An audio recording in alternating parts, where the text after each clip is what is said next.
नमस्कार, आई of truth पर आपका स्वागत है। कुंभ को लेकर के भारतीय जनता पार्टी और विपक्ष इसकी जो बयानबाजी है वो अपने चरम पर है। कुंभ को लेकर के जिस तरह से ममता बनर्जी ने उसे मृत्यु कुंभ, लालू यादव ने बकवास, उसके अलावा समाजवादी पार्टी के नेताओं ने अनगिनत बयान दिए। कोई उस कुंभ के पानी को गंदा बता रहा है, कोई वहाँ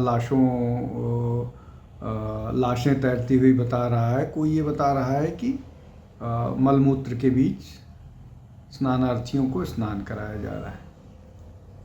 इन सब के बीच विधानसभा में जो उत्तर प्रदेश के मुख्यमंत्री आदित्यनाथ ने कहा कि जिस तरह का उन्होंने बयान दिया कि वहाँ पर सुअरों को गंदगी, गिद्धों को लाश, इस तरह का, हालांकि उन्होंने एक सोशल मीडिया के एक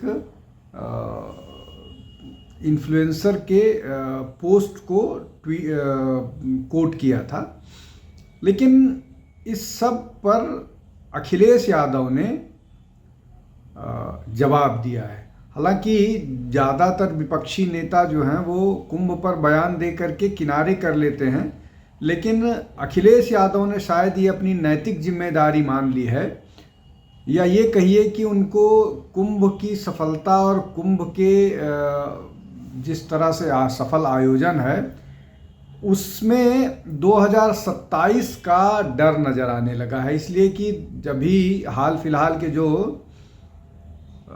उपचुनाव हुए हैं विधानसभा के, उसमें जिस तरह से भाजपा 80 और 20 करने में कामयाब रही, मतलब 10 में से 8 सीटें भाजपा जीती है और 2 समाजवादी पार्टी जीत पाई है, और भाजपा उन सीटों पर भी अपना दावा मजबूत कर लिया, ये वो सीटें भी जीत ली जो मुस्लिम बाहुल्य थी। तो ये एक डर है। मिल्कीपुर को लेकर के बहुत चर्चा हो रही थी और मिल्कीपुर बहुत बड़ी मार्जिन के साथ 63,000 के साथ भारतीय जनता पार्टी उपचुनाव जीती है।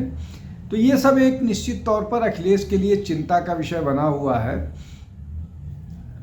और इसलिए अखिलेश यादव ऐसा महसूस करते हैं कि अगर योगी आदित्यनाथ कोई बात कहते हैं, चाहे वो विधानसभा में कहें, विधानसभा के बाहर कहें, सार्वजनिक मंच से कहें, किसी रैली में कहें, तो उसको जवाब देना अपनी जिम्मेदारी समझते हैं और वो देते हैं। अब इस मामले को लेकर के जो बात उन्होंने कही है अखिलेश यादव ने,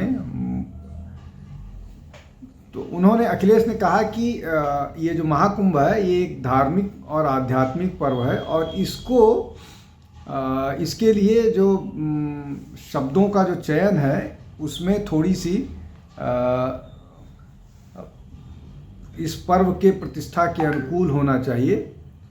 महाकुंभ में कई बार जिनका वैचारिक उद्धार नहीं हुआ है, उनके पाप और पतन की कोई सीमा नहीं नाप सकता। ये उन्होंने सीधे सीधे आक्रमण करते हुए, योगी आदित्यनाथ पर आक्रमण करते हुए ये बात कही। इसके अलावा भी और उन्होंने कई सारी बातें कही। मानसिकता नकारात्मक होने की, देश काल और स्थान की गरिमा का ध्यान रखे बिना भी शब्द का उपयोग करना ठीक नहीं है। इसके अलावा समाजवादी पार्टी के और कई नेताओं ने भी हमला किया जब उन्होंने बोला कि उनको सिर्फ होर्डिंग लगाने की चिंता है, सुविधाओं की चिंता नहीं है।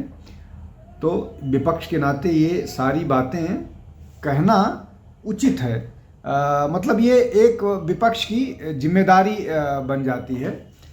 अब इसका जवाब भी दिया गया समाजवादी पार्टी का, जो भारतीय जनता पार्टी के, उन्होंने बोला कि व्यवस्थाओं को लेकर के शायद समाजवादी पार्टी को जानकारी नहीं है। करोड़ों लोग, अब तक का जो आंकड़ा है कि वो 63.30 मतलब 63 करोड़ 30 लाख श्रद्धालु डुबकी लगा चुके हैं। तो ये अपने आप में एक बड़ा नंबर है। भाजपा का कहना है कि समाजवादी पार्टी को कुंभ से कोई लेना देना नहीं है, वो इस पे अपनी राजनीति कर रहे हैं। अब समाजवादी पार्टी के लिए संकट ये है कि समाजवादी पार्टी दो नाव की सैर कर रहे हैं। एक तरफ तो वो कुंभ की आलोचना करके मुस्लिम वोटर्स को खुश करना चाहते हैं, दूसरी तरफ वो अपने जो हिंदू मतदाता हैं, विशेष रूप से यादव जो और ओबीसी वोटर्स हैं, उनको कुंभ में नहा करके या कुंभ स्नान करके उनको खुश करने की कोशिश। तो ये एक दो नाव की सवारी करना थोड़ा सा समाजवादी पार्टी के लिए मुश्किल हो रहा है। और तब जब सारे दुर्व्यवस्था का दावा या सारी बद इंतजामी के दावे के बावजूद इस बात से कोई इनकार नहीं कर सकता कि इलाहाबाद की सड़कें अब तक जाम हैं। जब आज मैं ये वीडियो शूट कर रहा हूँ, उस समय भी नो व्हीकल जोन घोषित हो गया है शहर। बाहर से गाड़ियाँ नहीं आएंगी और कुंभ क्षेत्र में तो कोई गाड़ी चलेगी ही नहीं।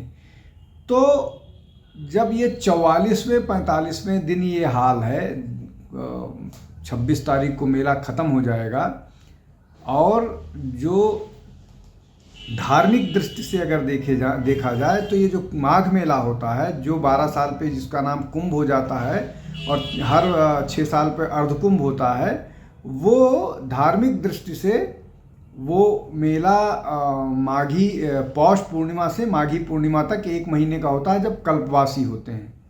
तो वो तो 13-14 तारीख को ही ख़त्म हो गया। अब ये मेला जो है वो चूँकि श्रद्धालुओं का तांता लगा हुआ होता है, तो ये मेला जारी है। लेकिन अगर दुर्व्यवस्था है, बद इंतजामी है, तो ये इतनी भीड़ क्यों है? 26 तारीख के स्नान में भी लगभग 2-2.5 करोड़ लोगों के आने का अनुमान है, और सड़कों पर चलना दूभर है प्रयाग की, पैदल नहीं चला जा सकता। तो अगर लोग आ नहीं रहे होते दुर्व्यवस्था के कारण, निश्चित तौर पर जो 30 लोगों की मृत्यु हुई है वो दुखद है, और उन लोगों को लेकर के, उस मौत को लेकर के सब विचलित भी थे। लेकिन उस सब के बावजूद, उस दुर्घटना के बावजूद भी लोगों में उत्साह कम नहीं हुआ है। इसलिए कि जो लोग लौट करके गए होंगे, या जो लोग जाके बता रहे हैं, या जो लोग लगातार मेला की व्यवस्था वो देख रहे हैं, उनको कहीं कोई कमी नहीं नज़र आ रही।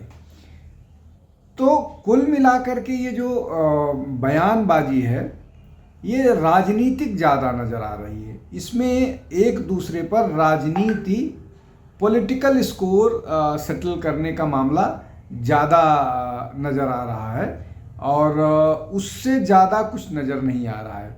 इसलिए कि अगर सचमुच दुर्व्यवस्था होती, लोगों को सुविधा होती, तो लोगों को जाने में रोका जाता। स्थिति ये हो गई कि प्रशासन को कई दिनों पर तो बोलना पड़ा कि अब आप जो लोग किसी त्योहार, किसी स्नान दिवस पर आ रहे थे, वो घर लौट जाएं, अगले दिनों का प्लान करें। तो ये स्थिति है वहाँ पर। लेकिन जो ये राजनीतिक बयानबाजी चल रही है, राजनीतिक बयानबाजी का निश्चित तौर पर मेले से कोई लेना देना नहीं है। इस पर एक दूसरे पर राजनीतिक बयानबाजी करके राजनीतिक लाभ लेने की कोशिश है। मुझे लगता है कि इस पर समाजवादी पार्टी को नुकसान ज़्यादा हो रहा है। वो इस मामले में नुकसान में ज़्यादा हैं, इसलिए कि लोगों को जो वहाँ पहुँचे हैं उनको सच्चाई का सामना हो गया है और वो जान रहे हैं कि बयानबाजी क्यों हो रही है। आज के लिए बस इतना ही।